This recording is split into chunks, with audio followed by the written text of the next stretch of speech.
Have you ever been in a group of people and had an answer to a problem that was, or a question that was asked, or a solution to a problem, or had an idea to fix something or a new idea to introduce and feel like you weren't heard?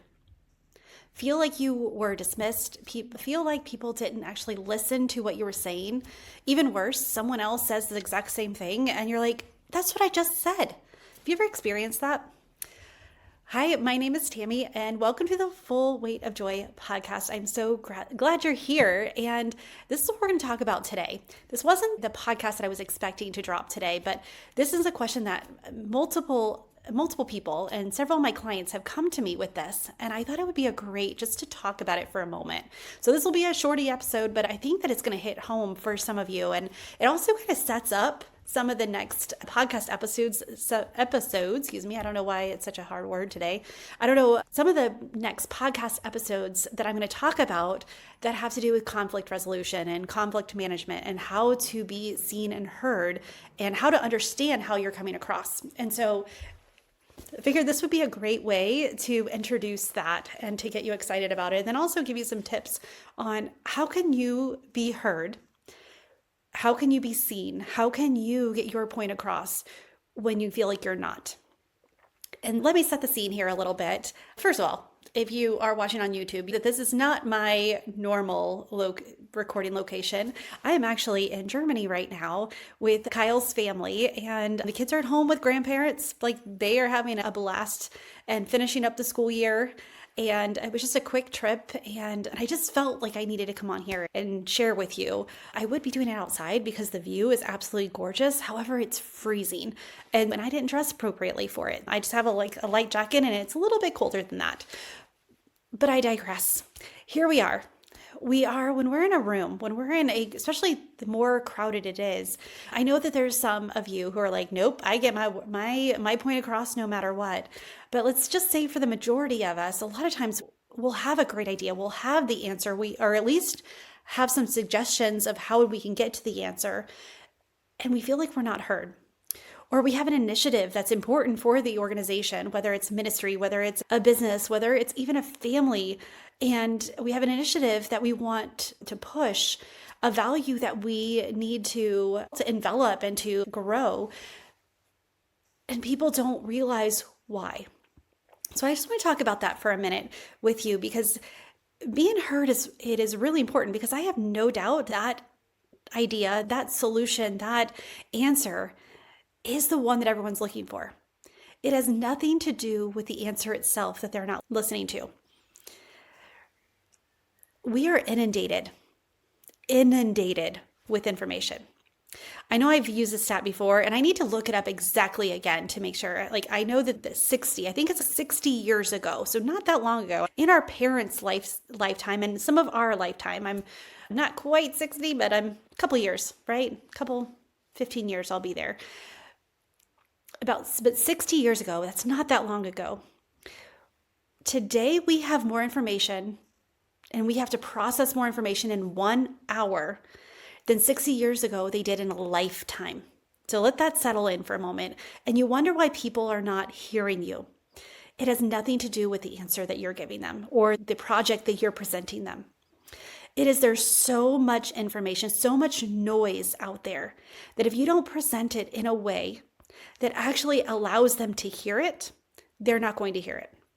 So your job as the provider here, as the answerer, as the person who has the idea, it's your job to take a moment to think about who your audience is. Who do you need to listen to it? That's how I'll say. Who is listening to this, and who do you need to hear your answer? And then you need to frame it in a way. You have to understand what motivates them, what's important to them. How does your initiative, your answer, your solution solve their problem for them? The one that they have right now. What's in it for them? When you come at it from a different perspective of, hey, John, I know that this would help you in XYZ way. I know that you're having these problems, and this is the solution that will help you. even if it's something that you need for your own department. I have a mentorship group that I meet with bi-weekly. And this is one of the things is they tell me that my division, that my department is important. And yet when I put things up that are important for this, no one listens. And so I asked her, I was like, so how does your department affect the whole organization? How does she just has herself and 2 interns. How do you affect the entire company? How does it having a strong section, how does your results trickle down and trickle up? And I guess it wouldn't trickle up, flow up and flow down.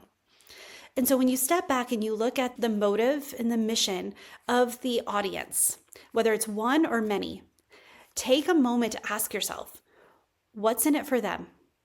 What do they need to hear in order to hear my response? How do I frame it in a way that immediately shows them that I understand their actual need, that I wasn't just throwing out random ideas, but I actually considered what they wanted, what they needed done, or what they needed solved? Because when you take time to do this, a lot of times people they have an idea and they blurt it out, especially if you're in a group, if you're in a conference room and you just got answers, you might have the missing information that others don't have. And so with that, we have to take a moment and we have to ask ourselves, what's in it for them? What is the one thing that I can say right now that they will hear? Because once they start hearing you, then all of a sudden they're able to now shift and say, okay, tell me about your idea. And then because they know that it affects them directly.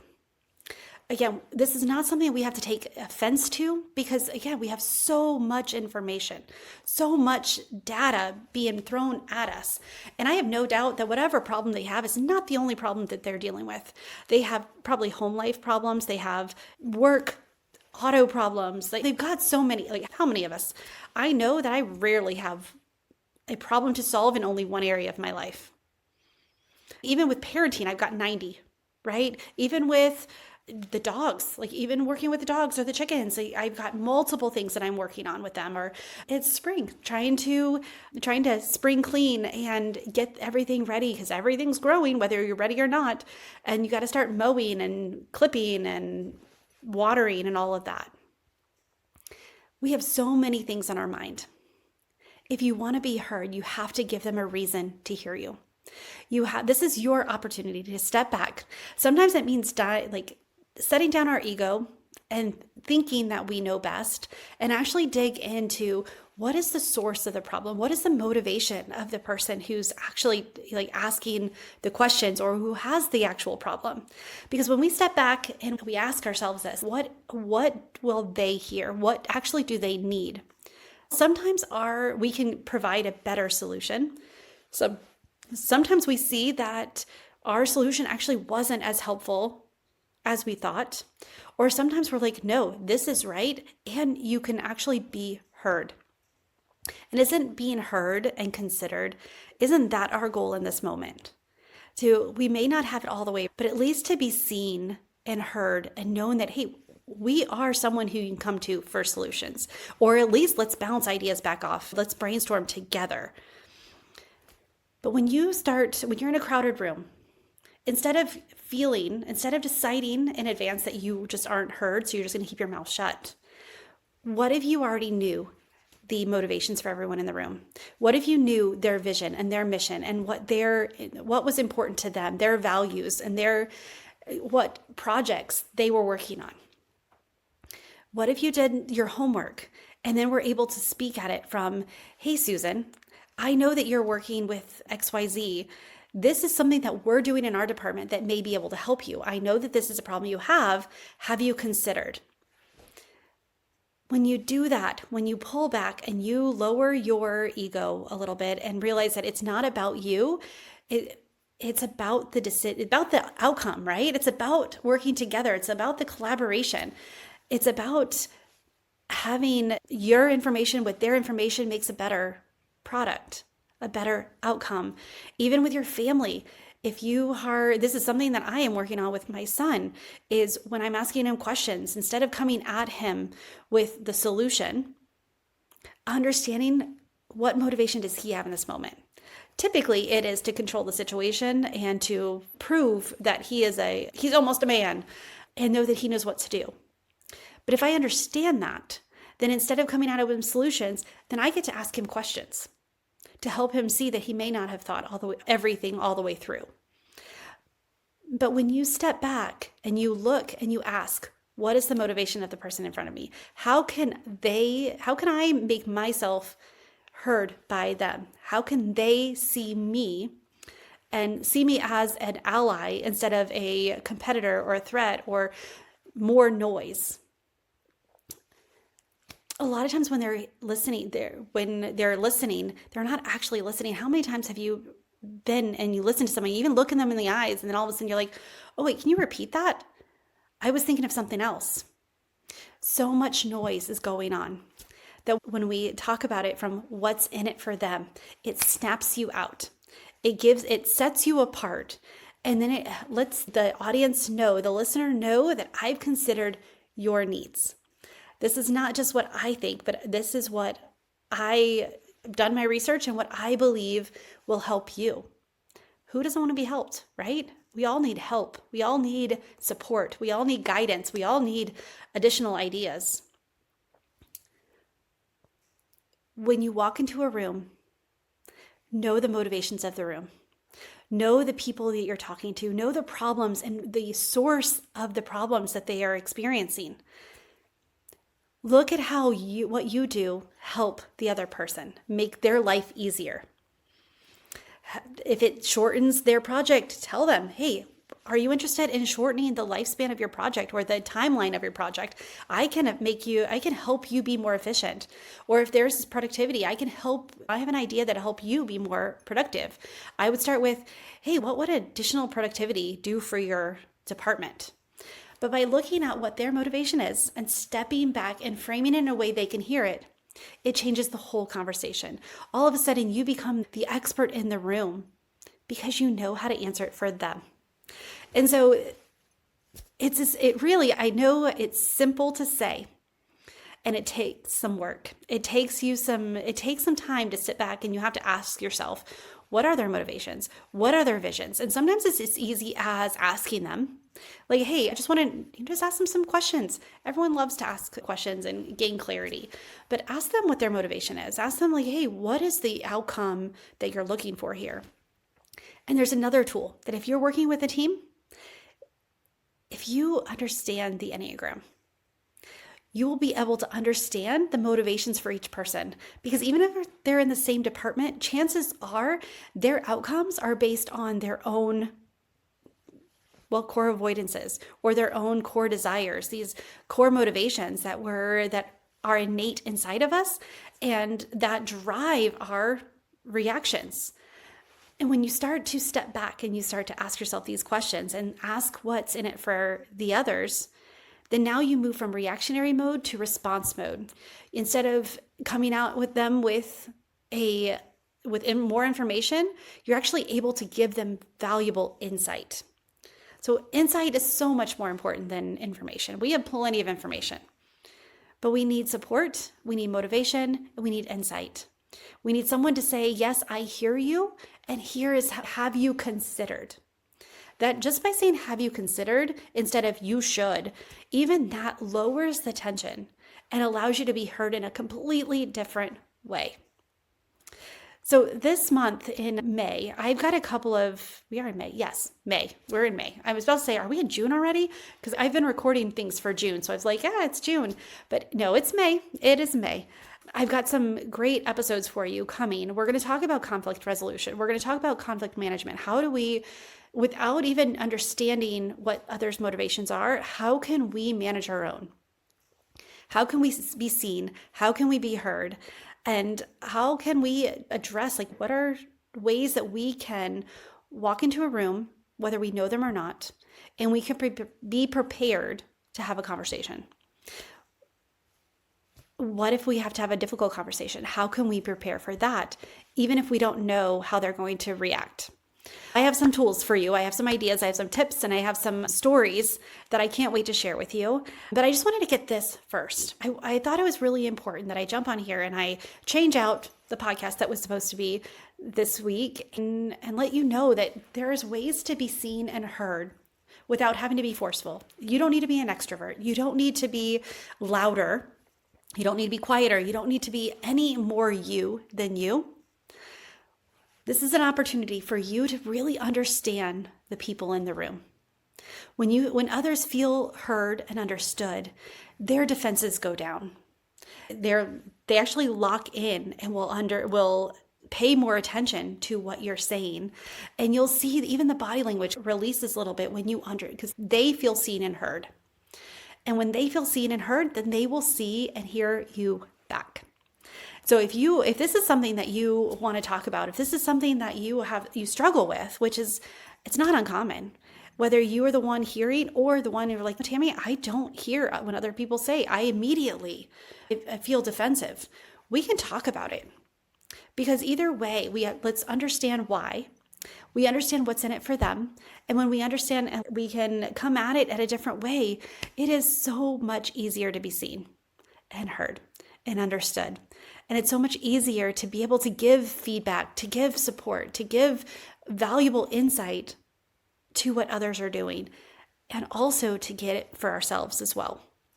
Because when we lower our defenses and we become better listeners, and when we start to look at what the needs of others are in the room, others will start to understand ours as well.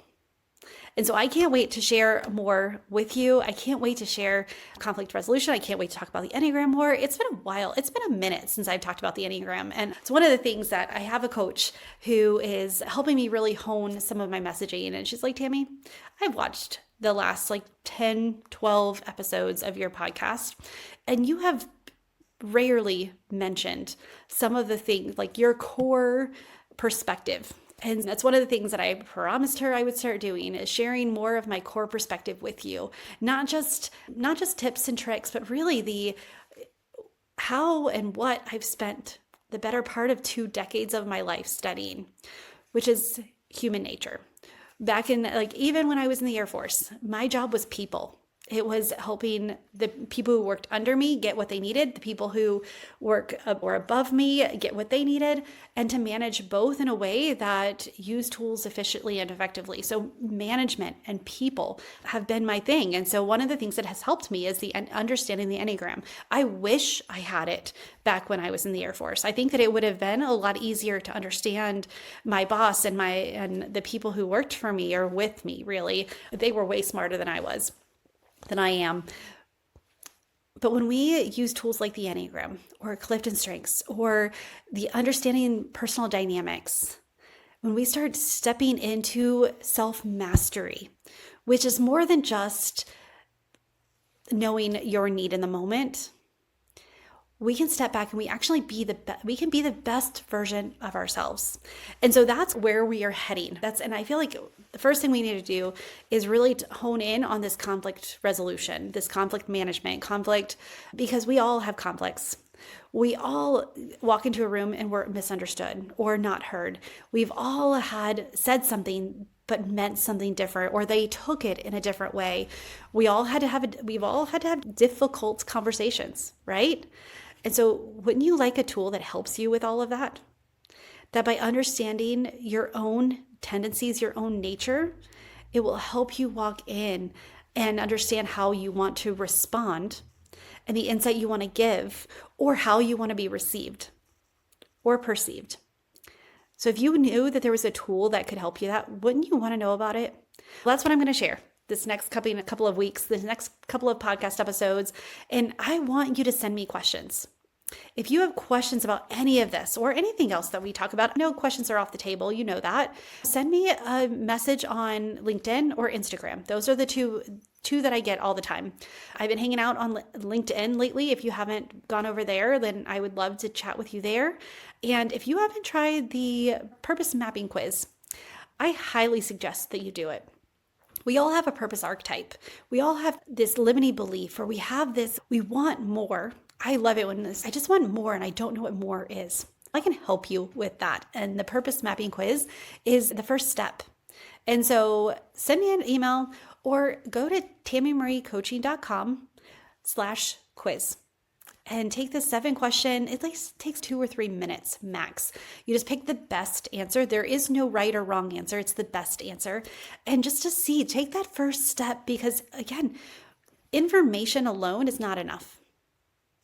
If it was, we would already have the life that we're dreaming of.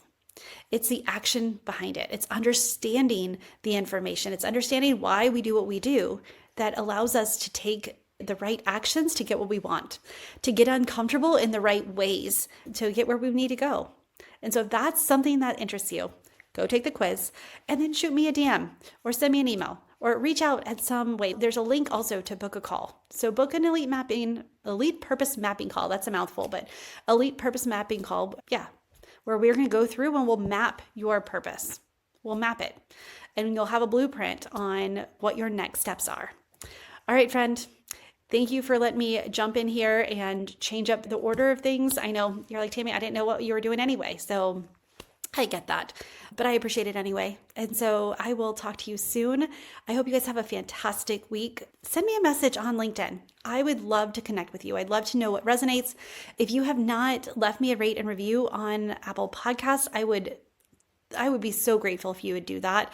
It helps in multiple ways. One, it helps me see what's resonating, and it also helps the algorithm know and recommend this to others. And if you know someone else who could benefit from this, who you know that they're not seen or heard in whatever group that they're in, whether it's a friend group, family group, work group, or even just an entrepreneur trying to be seen and heard online, have them, send them this podcast and encourage them to reach out, because I would love to chat with them. All right. With that, friend, choose joy until joy chooses you. I've got a couple videos that I'm going to shoot tomorrow while I'm outside, just so you guys can see the amazing countryside, because it is absolutely gorgeous here. It's been 60s during the day, and then as soon as the sun starts going down, it gets cold quick. But I can't wait to share some of the scenery with you and just share some of the insights that God's been putting on my heart that I feel like it's something I need to say. All right, choose joy until joy chooses you. Bye for now.